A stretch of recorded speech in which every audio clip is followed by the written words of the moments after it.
All right, guys, welcome back to Underground Science. In this video, we'll be talking about vitamin K deficiency. So let's go and see how this plays a role in hemostasis. Okay, that's going to be the focus of this lecture. So remember, your liver secretes factors 2, 7, 9, 10, C, and S, right? And our liver secretes that. So remember, factors 2, 7, 9, and 10 are procoagulant. Okay, it's going to help us clot when we need to. And the thing is, right, these factors, factors 2, 7, 9, and 10, they have glutamic acid residues on them. Okay, so let's say this is, factors 2, 7, 9, or 10. They have glutamic acid residues on them. Let's draw this like that, right? So this is our glutamic acid residue. Okay, these glutamic acid residues get carboxylated, all right, via an enzyme. So what enzyme do we need? We need gamma glutamyl carboxylase. Okay, gamma glutamyl carboxylase, what it does is it adds a carboxyl group onto the glutamic acid residue. Then this clotting factor, whether it's 2, 7, 9, or 10, now it's able to bind, right? Now it's able to bind certain phospholipid membranes or calcium. And then once it's able to bind calcium, now this clotting factor can participate and be involved in, right? Be active and participate in the coagulation cascade. Okay. So that means that if you don't have this glutamic acid residue on here, on this clotting factor, whether that's 2, 7, 9, or 10, that means you can't carboxylate this clotting factor. And if you can't carboxylate the clotting factor, right, then it can't bind to calcium. And if it can't bind to calcium, it's inactive and can't participate in the coagulation cascade. Okay. So let's see what we have here. So again, these factors contain glutamic acid residues that get carboxylated via the enzyme we just talked about, gamma glutamyl carboxylase. Okay. Once it's carboxylated, once these factors are carboxylated, they can bind calcium and participate in the coagulation cascade, as we just discussed. All right. But the problem is that gamma glutamyl carboxylase needs vitamin K in order to function, specifically the reduced form of vitamin K. All right. So it needs vitamin K. The gamma glutamyl carboxylase needs vitamin K, the reduced form, in order for it to function and properly carboxylate the glutamic acid residues on factors 2, 7, 9, and 10, so that factors 2, 7, 9, and 10, after they're carboxylated, can bind to calcium, right? And then be active and participate in the coagulation cascade. So you can imagine if I didn't have vitamin K, right? If you didn't have vitamin K, then you don't have functional gamma glutamyl carboxylase. If you don't have functional gamma glutamyl carboxylase, you can't carboxylate the glutamic acid residues in factors 2, 7, 9, and 10. And if you can't carboxylate the glutamic acid residues in factors 2, 7, 9, and 10, factors 2, 7, 9, and 10 cannot bind calcium. And if they can't bind calcium, they can't be activated and they can't participate in the coagulation cascade, so you won't be able to clot. Okay, you won't be able to form a stable fibrin clot, right? Remember the fibrin cross-linking that happens at the end for secondary hemostasis. You won't be able to form a stable clot. All right. And so we said you need the reduced form of vitamin K, right? So who's going to reduce vitamin K? That's going to be another enzyme, vitamin K epoxide reductase. All right. So vitamin K epoxide reductase will take vitamin K in the oxidized form and then reduce it, right? So then you're going to have vitamin K in the reduced form, who can then participate with gamma glutamyl carboxylase to carboxylate factors 2, 7, 9, and 10, specifically the glutamic acid residues, who then can bind calcium and then participate in the coag cascade, right? And then successfully do the secondary hemostasis pathway, or successfully do secondary hemostasis, which is forming a stable platelet plug via the fibrin mesh. So just to tie in pharmacology, right? If you give a drug that inhibits vitamin K epoxide reductase, then you eventually, right, you make them not clot, right? You reduce their clotting factors like 2, 7, 9, and 10. So you'd want to give this if you want to give this if the patient is procoagulant, right? That's where you may see the situation in which the patient is receiving warfarin because you don't want them to form clots, right? So that's what warfarin does. It inhibits vitamin K epoxide reductase. Okay, so that's just a cool pharmacology tie-in. But let's keep on talking about vitamin K deficiency. So where would we see vitamin K deficiency, right? So you can see it in newborns, right? Because in newborns, they don't have much gut flora, right? They don't have the proper amounts of gut flora, and we know your gut bacteria can synthesize vitamin K. But if you don't have gut flora, as you see in newborns, then you can't synthesize proper amounts of vitamin K. Okay, so you can see vitamin K deficiency there too. And then what if you're taking a lot of antibiotics, right? We know antibiotics, not only do they, reduce the bad bacteria that you're trying to actually get rid of, but they also destroy your gut flora, right? Your gut bacteria. And again, as we said, if you destroy your gut flora, then you can't make proper amounts of vitamin K. So you can get vitamin K deficiency that way. And what if you have malabsorption, right? What if you have Crohn's disease or some sort of pancreatic insufficiency or your bile ducts, right? Something's wrong with your bile ducts where it's obstructing flow, right? Of bile from going from your bile duct to your intestines, right? What will that do? That you won't be able to properly digest fat, right? And we know you need proper fat digestion, right? In order to absorb fat soluble vitamins. And vitamin K is a fat soluble vitamin, right? Remember, vitamins A, D, E, and K are fat soluble.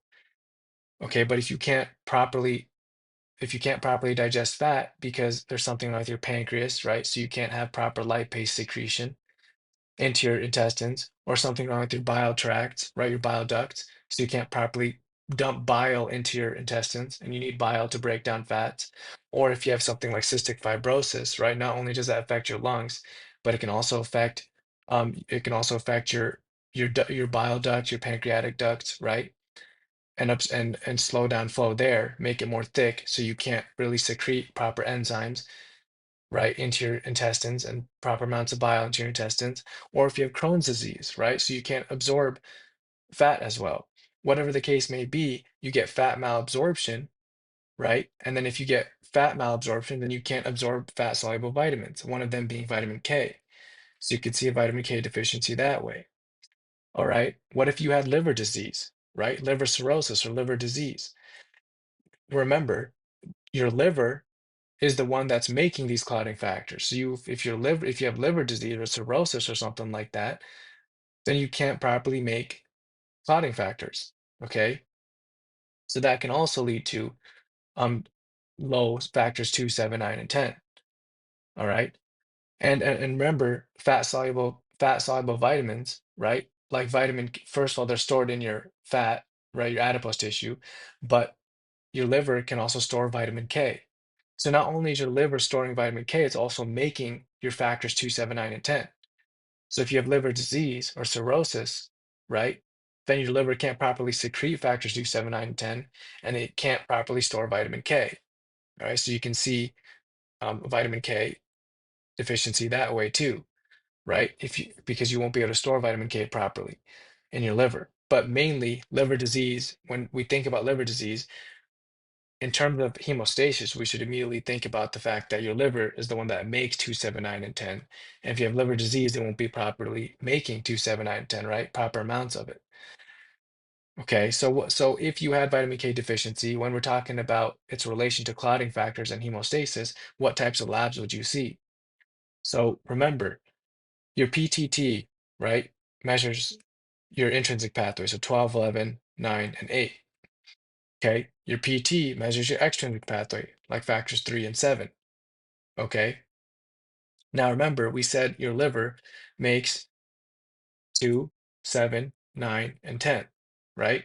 So, so if your liver makes factors 2, 7, 9, and 10, then factor 9, right, is part of the intrinsic pathway. So if you have vitamin K deficiency, then you can't make proper amounts of 2, 7, 9, and 10, as we discussed in the previous slide, right? And if you're not making proper amounts of factor 9 is part of the intrinsic pathway. So you can expect your PTT to be elevated, right? You can expect your PTT to be elevated because you're not making enough factor 9, right? Because your liver makes factors 2, 7, 9, and 10. And then if you look at the extrinsic pathway, right, what factors are involved in the extrinsic pathway? Factors 3 and 7. And we said that the liver makes factors 2, 7, 9, and 10. You're deficient in vitamin K, though, so you won't be able to make proper levels of 2, 7, 9, and 10.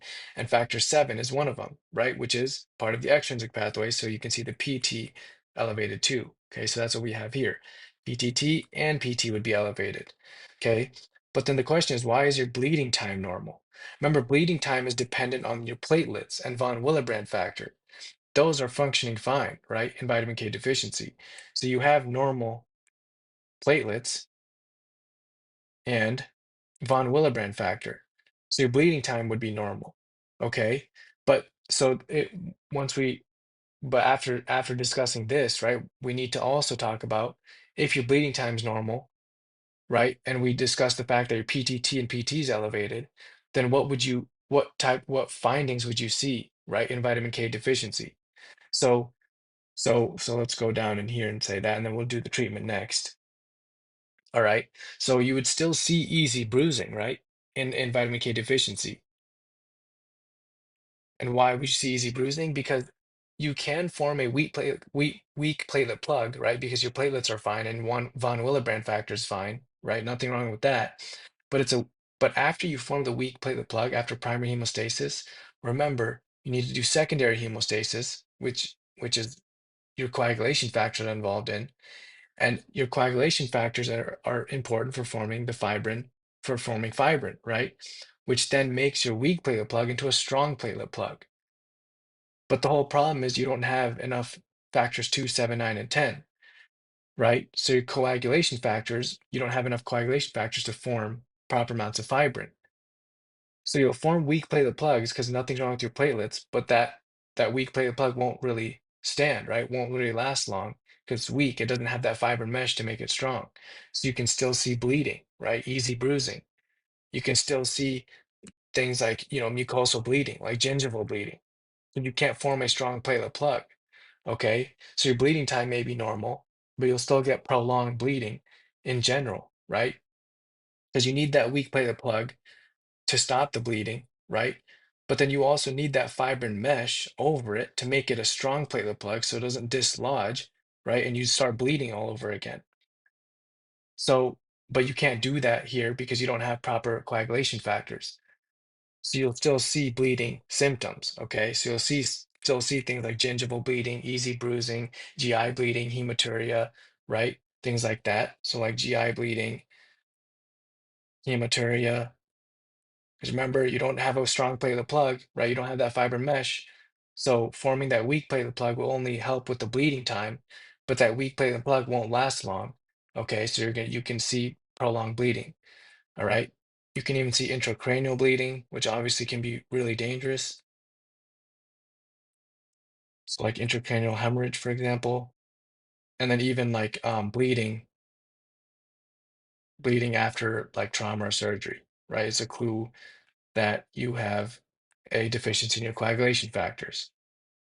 All right. So you can still see symptoms like this, right? Mucosal bleeding and deep and surgical site bleeding, right?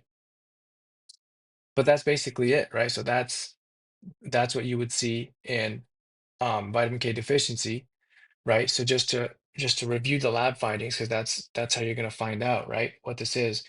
Remember, PT elevated because factor 7 is deficient too, right? PTT elevated because factor 9 is deficient. Bleeding time, though, is that elevated? No, bleeding time is normal, right? Because platelet count's normal. Okay, so your platelet count is normal. Like there's nothing wrong with your platelets or von Willebrand factor, right? So that's normal. And then if you looked at your D dimer, for example, right, that would also be normal because The problem isn't that you're forming a bunch of clots and breaking it down. The problem is you can't form clots, right? You can't form proper, stable, strong clots. Okay, so due to coagulation factor deficiency, so you wouldn't see an elevated D-dimer. Your D-dimer would be normal.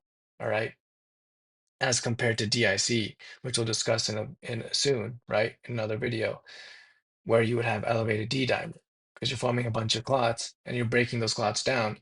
So you would see elevated D-dimer because D-dimer is a product of clot breakdown. Okay. So that's, yeah, that's basically it. And now we can just quickly talk about the treatment. So of course, if you're deficient in vitamin K, you would give vitamin K, right? Either oral or IV. All right, and that's basically it. That's vitamin K deficiency. Hope this video wasn't too confusing. Hope it helped a little bit. Thank you guys for watching and see you guys in my future videos.